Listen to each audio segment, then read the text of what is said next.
We are making sourdough start to finish in one video. The sourdough mom says it does not need to take 2 days to make sourdough. It's like 7:45 in the morning. I have an active starter that I fed last night, so she's pretty much at her peak right now, which means she's ready to make sourdough.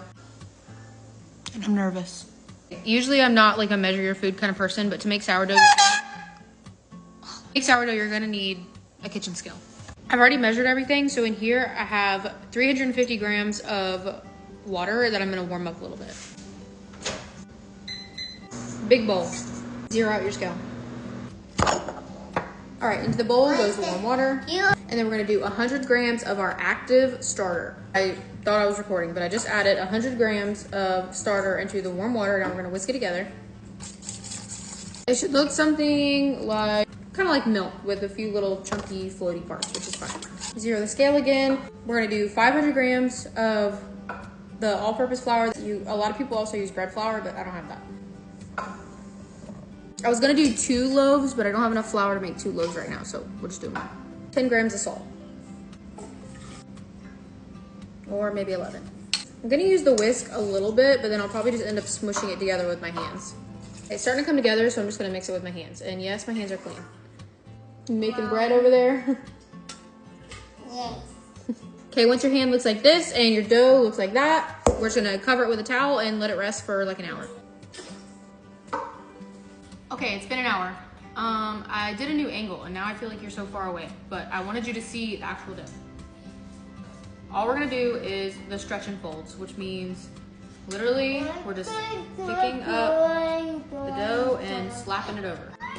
So we're just going around the bowl. I'm just gonna go around all the sides, probably do like 4 or 5 turns of the bowl, stretch it as much as it will, slap it over. All right, we've been around the bowl twice, so we're gonna cover it again and come back in another 30 minutes. Okay, it's been another 30 minutes, so we're gonna do another set of stretch and folds. If you notice now too, the top of the dough is starting to look more smooth and it's grown a bunch, so that's a good sign.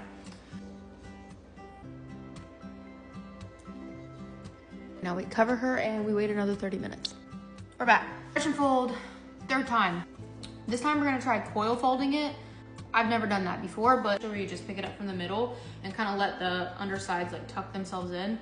So we're gonna try that. I'm a little worried because by now most people's dough is pretty smooth looking on the top. Mine's still a little bit sticky, but we're just gonna keep going. I don't really know what I'm doing. I'm just trying to do it confidently. So we're coming back in 30 minutes for the last set of stretch and folds. Guys, this is our last set of stretch and folds. I'm skeptical, but optimistic.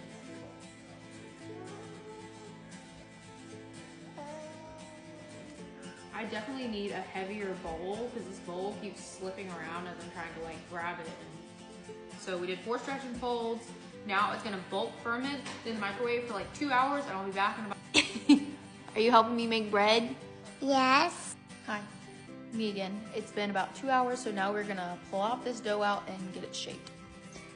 Bring it closer. Okay, I think this is better. So we're just gonna flour the surface a little bit. It should be able to just fall out without us pulling on it. Hello? Please don't make me a liar.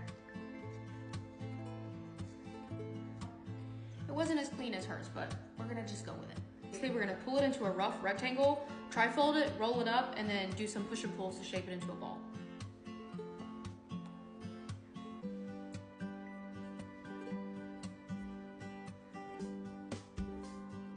And now we push and pull it towards us. Pretty happy with this first little blobby shape. We're gonna cover it and just leave it here to rest on the counter for like 20 minutes and then come back to it. In 20 minutes, we're gonna do one final shape, which is basically the same thing we did before. We're just gonna do the same thing again, get it into our banneton.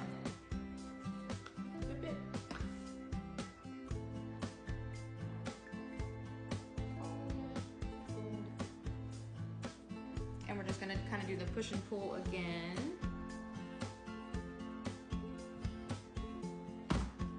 One of the last kind of shaping steps people do is they'll kind of pinch the bottom and bring it together like this. To be fair, the sourdough mom said she does not do this step, so I guess it is optional, but it's kind of fun, so I'm just doing it anyway. So I'm gonna cover this and it's gonna sit in the fridge for 2 more hours. Yes, there are a lot of steps. This is it. It's finally time to score this bread and bake it. 1, 2, 3. Looks like that. Don't really know if it's bigger, but at this point we're baking it. Looks like this. A little bit of flour so you can see the scoring better. I am not an artist and I don't know what I'm doing. We're just gonna try our best.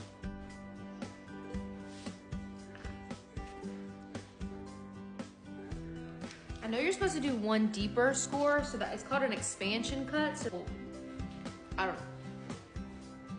And I don't think I said this before, but about 30 or 45 minutes before you're ready to pull this out and start scoring it, throw a Dutch oven into your oven while it's preheating, so that way the oven is hot when you put this into it. This is piping hot, so be careful. We're gonna cook that at 450 degrees for 30 minutes. Like top off, cook it for another 10 or 15 minutes. We did it. Isn't that the cutest little sourdough loaf you ever saw?